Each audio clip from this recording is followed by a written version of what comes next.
Два различни метода.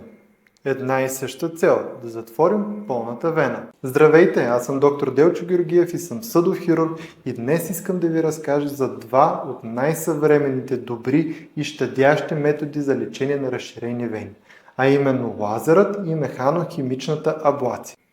Това тук е катетър Clari-Vein за механохимична аблация. Във вената влиза тънък катетър, който едновременно механично уврежда стената и подава склерозиращ агент.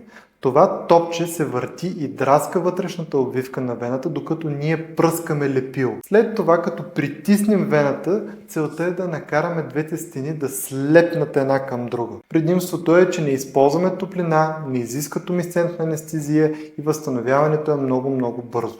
Това е влакно за лазерен. В тялото ни влиза това оптично влакно и използваме лазерна енергия, генерирана от генератор, която затваря вената отвътре чрез образуване на топлина вътре в самата вена. Тоест на практика изгаряме отвътре. Ево или лазерът е златен стандарт при лечение на анатомични възможни магистрални вени и има изключително висока дългосрочна успеваемост. И при двата метода се влиза с освобождане на крака с игличка под местна анестезия и се залепва вената.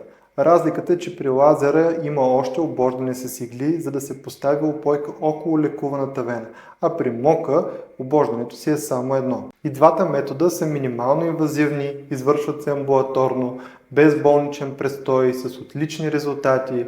И в двата метода пациентът идва пеша за процедурата и си тръгва пеша, няма разрези, обездвижване, строги промени в нормалния начин на живот. Мока е по-новият метод и има отлична краткосрочна и средносрочна ефективност от 1 до 3 години, но средно около 10-15% по-ниска дългосрочна оклузия спрямо лазерът. Лазерът има запушване на вената за 5 години около 90-95%. Механохимичната аблация е отличен избор за по-малки вени, за хора, които търсят минимален дискомфорт и максимално бързо възстановяване, а и по-евтин спрямо лазерното лечение.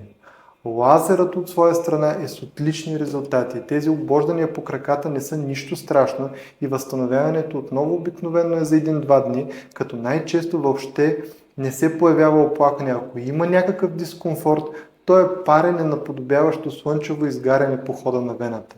И лазерът може да се прилага и при по-големи вени. И двата метода са чудесен избор за съвременно щадящо лечение на разширени вени и оплакванията им. Ако човек търси най-новото, иска нещо супер щадящо, нещо по-евтино и е готов да поеме тези 15% риск да се отпуши вената, то мока е може би метода за него. Ако човек иска най-доброто затваряне на вената, 90-95%, иска златния стандарт, не се притеснява от няколко боцкания на крака и пак практически става и се прибира на крака към къщи, лазерът е методът за него. Разликата е в пациента и вената, не в това, кое е по-добро. След прегледа, ако съдовия хирург ви каже, че може да се правят и двата метода, вие сте капитанът, който ще каже кое е правилното за вас.